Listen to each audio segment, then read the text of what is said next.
récupérer. Et on rentre dans une seconde phase du tournoi. Ce sont des matchs à élimination directe, donc on s'est bien préparé pour ce match de demain.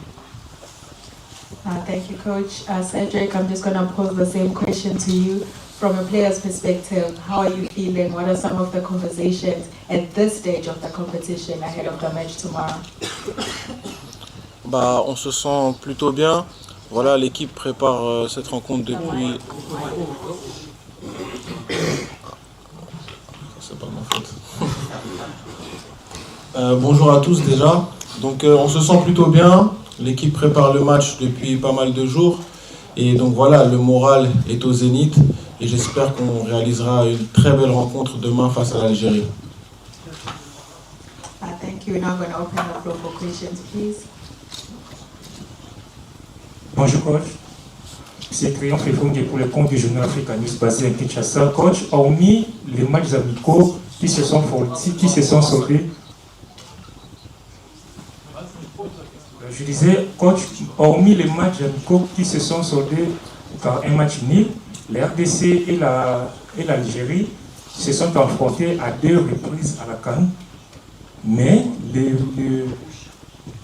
le bilan est favorable au Fennec. Est-ce que vos joueurs sont prêts à briser les signes indiens? Merci.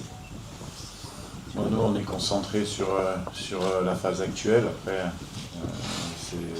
c'est des statistiques anciennes.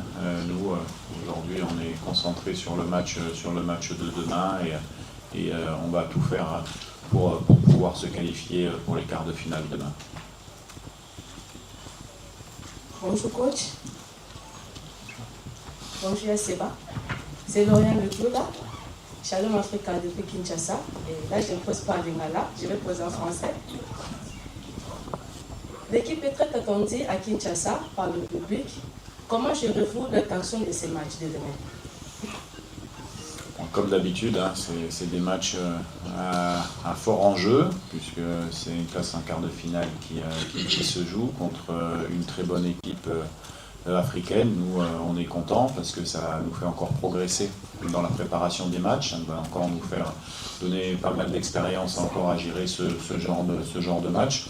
Et nous, on continue, on n'a pas plus de pression que ça. On a l'habitude au Congo d'avoir une forte pression sur les matchs. Les joueurs le savent et nous, on aime ça. On aime ça.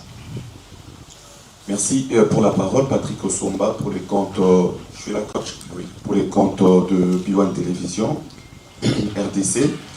Coach, j'ai vu Riyad Mahrez, le capitaine d'Algérie, contre le Burkina Faso, je crois bien, évoluer derrière l'avant-centre Ouneja, en 5-3-2.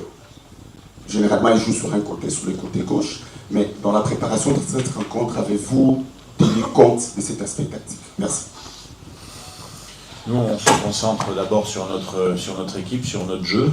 On connaît nos qualités, à nous de les sortir demain sur le terrain. Après, comme toute équipe professionnelle, avec mon staff et les joueurs, bien sûr qu'on a une stratégie en place en fonction de ce qu'on veut faire.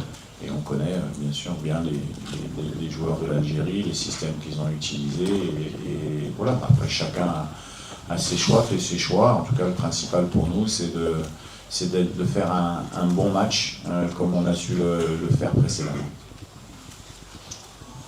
Bonjour coach. Papi Katassi, Nyota Télévision et Info Planète, le compte bien sûr de la République démocratique du Congo. Coach, moi j'aimerais faire un focus sur quelqu'un qui est avec vous depuis 3 ans. Il s'agit de Raphaël Amidi Quadros.